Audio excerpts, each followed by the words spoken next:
r/NoSleep. Posted by CIAHerpes. I used to do armed robberies, until I robbed the wrong person.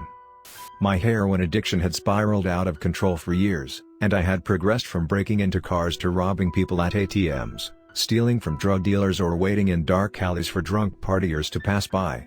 I had never had an issue with the generally incompetent and understaffed cops around here, and, while the police had my general description, I always used a mask and they didn't know exactly who was committing this crime spree. The night it happened started like any other.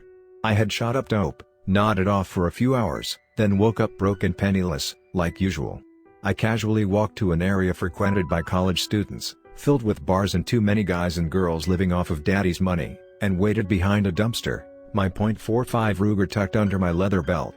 I could see my breath in the air, and my hands and feet were freezing. The winters here were brutal, and without the drugs I needed to live, I felt even worse, cold, shaky and anxious. I wanted to get this over with quickly, get some money and go back to the motel I was renting to call my connect.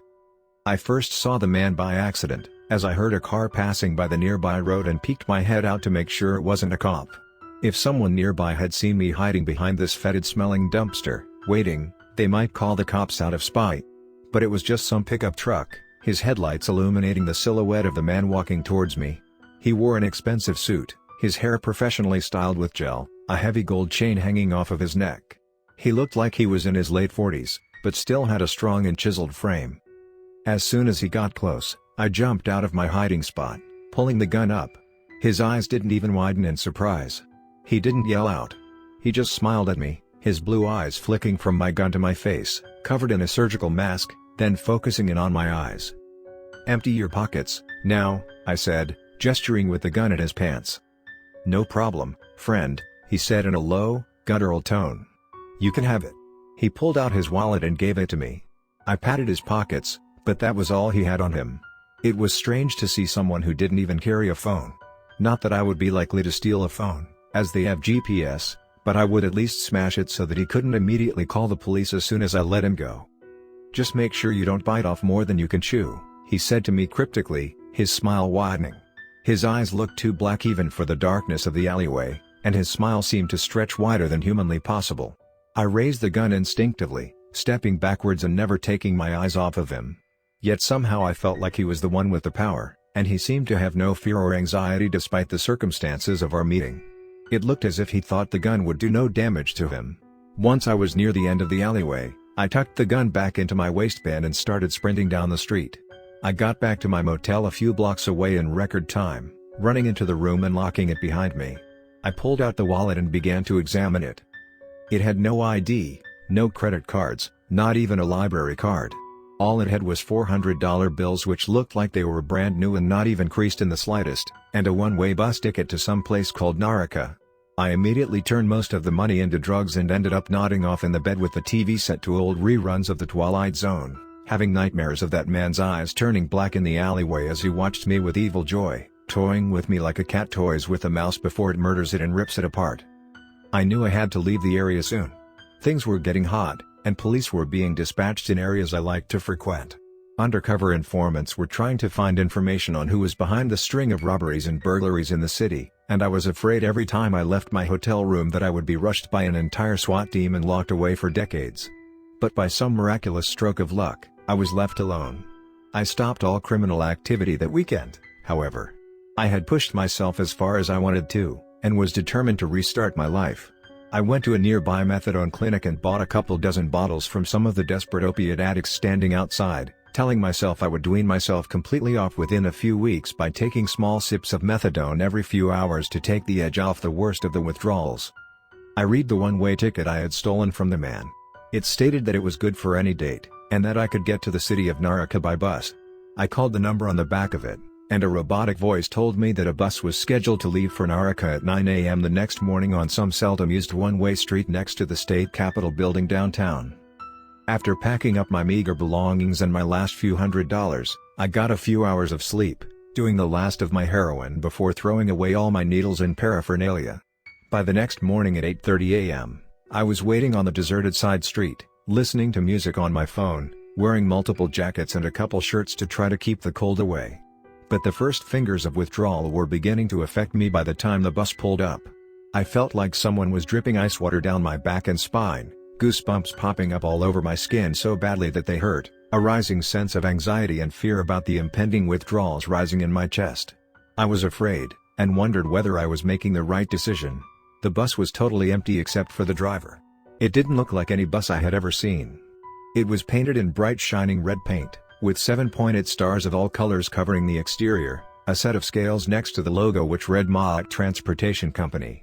The driver looked like he was from the 1950s, with a highly polished leather round cap, an old-style suit and leather shoes to boot.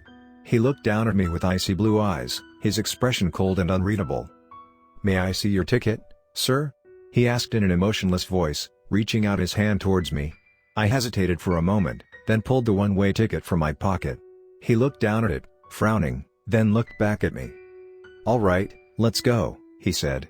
I quickly got on the bus and went to the back, grateful for the rush of warm air as I did so.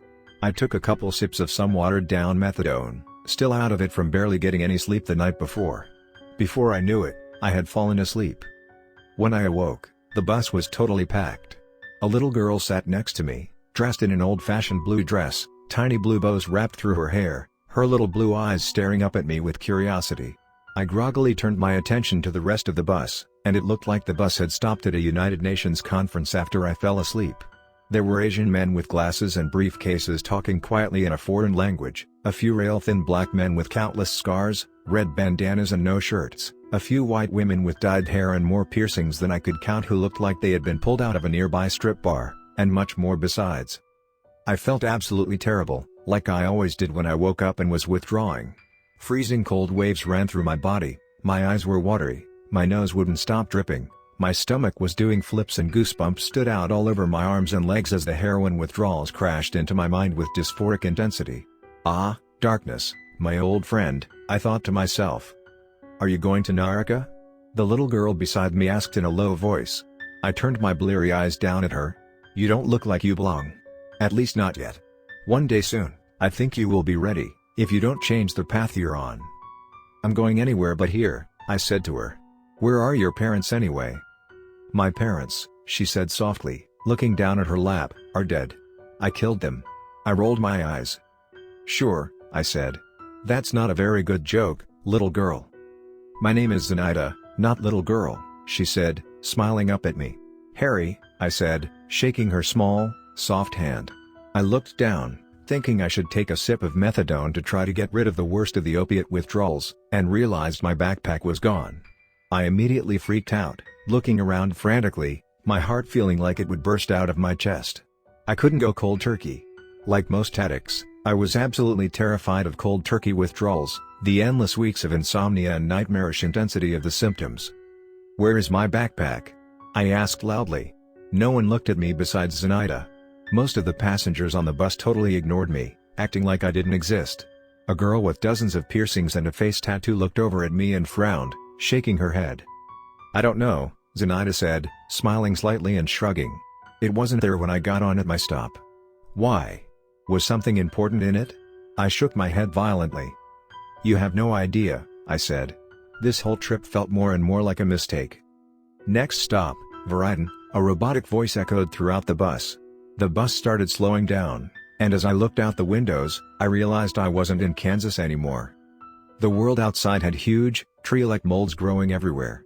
They were fiery red with jet-black streaks and grew hundreds of feet tall, like the fungi equivalent of redwoods in this new land.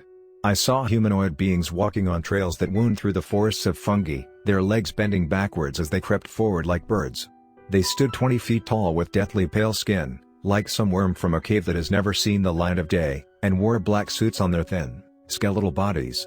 Most disconcertingly, their faces were totally blank, without eyes or mouths or noses or hair, just perfectly smooth skin.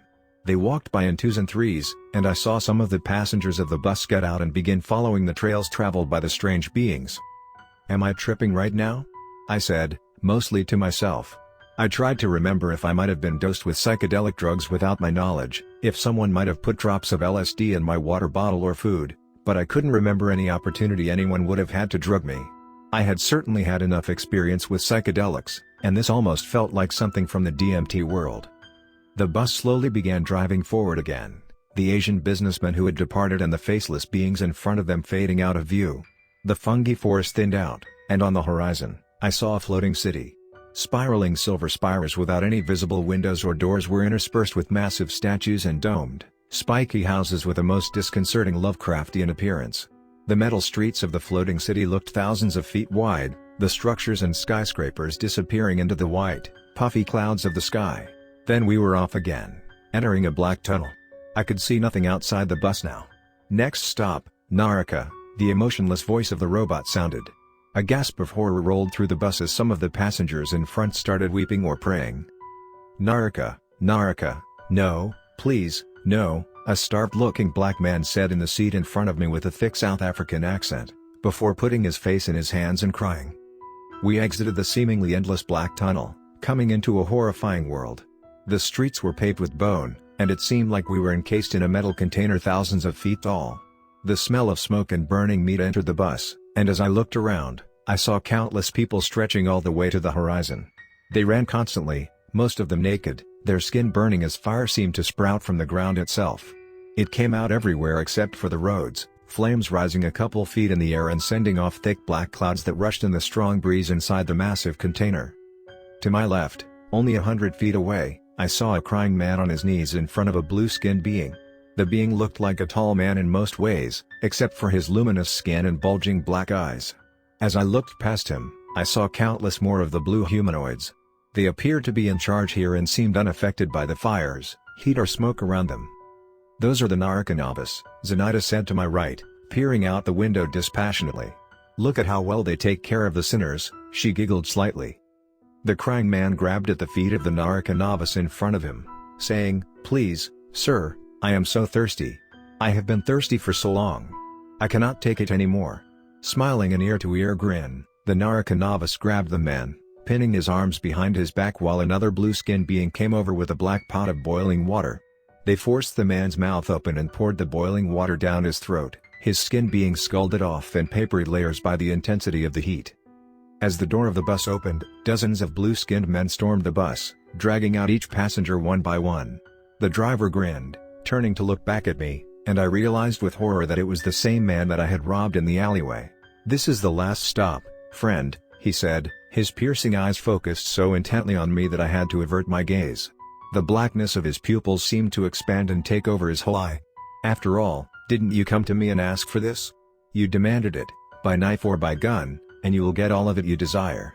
Maybe even a little more, in fact." He laughed sarcastically as the passengers screamed in panic before they were one by one dragged out the door of the bus and thrown into the fires and streams of lava that cut paths all around us. Then he pointed to the wall of the metal shell nearest us, maybe a quarter mile away. I realized it had a door on it, one that stretched hundreds of feet in the air. "Every 100,000 years, that door opens, and those who are nearest can flee this place," he continued. "And do you know where the door leads? It leads to a forest made of swords, where their limbs are cut off, their eyes are gouged out, their skin and muscle is sliced open, and they are healed over and over and forced to run again. Their heads are cut off, their chests are cut open, and they cry for death, but it never comes. And that place, too, has a door. But the destination beyond each is just as foul, just as evil, and just as deathless. So it is for those with impurity in their hearts, those who kill the innocent and harm the harmless. Their suffering is as incomprehensible as the universe itself. And as long as the last drop of their evil karma is not exhausted, they will never die." As he spoke, the last passenger was dragged off, leaving just the driver, Zenaida and me in an otherwise totally empty bus. "So, I'll ask you only once, is this your stop or not?" he said. "Please, God, get me out of here," I said, starting to cry, despair overtaking me. My withdrawals had disappeared under the mortal terror and existential horror I now felt. I had a mental vision of myself living here for millions or billions of years, having fetid boiling water and molten lead poured down my throat, being thrown into streams of lava, being cut apart and always healing, always returning, always wishing for death. "I'll do anything, anything, please take me out of Naraka. Will you make good what you have done? Will you turn yourself in for the crimes you have committed?" he said, his smile disappearing, his face returning to its prior placid state. "Yes, please, I don't want to end up like these people here," I cried. The driver turned away from me, starting the bus and driving forward on the road of bones. Soon we entered a black tunnel, and the smell of smoke and burning flesh started to pass away. As the bus exited the tunnel, I saw with incomprehensible relief the pale blue sky of my world. We appeared to be in New York City, over 1,000 miles away from where I had first started this morning. I saw Manhattan and its distinctive skyscrapers in the distance. The bus came to a stop in front of a bus depot. I turned to Zenaida, who held out a black bowl, made of some volcanic obsidian-like material. It was the same bowl I had seen the Naraka use when it poured boiling water into that poor man's mouth. "This is for you," she said. "A memory of your journey, perhaps. Take it with you and remember, always." I smiled down at her. "I will." I exited the bus and wrote this up on my way to the police station. "I'm turning myself in for the armed robberies I committed, among other major felonies. They will have to extradite me to the other state, but I am going to tell them the truth, and let whatever happens happen. Hopefully they have some leniency on me because of my addiction and my remorse, but I have no choice in the matter. Even life in prison would be far better than what I had already seen today. I'm going to send the bowl out to a scientific institute to be studied before I go into the police station, though. If it is what I think it is, it may be made of a material never before seen on this planet, but one that only comes from Naraka. I hope I will never see that evil place again."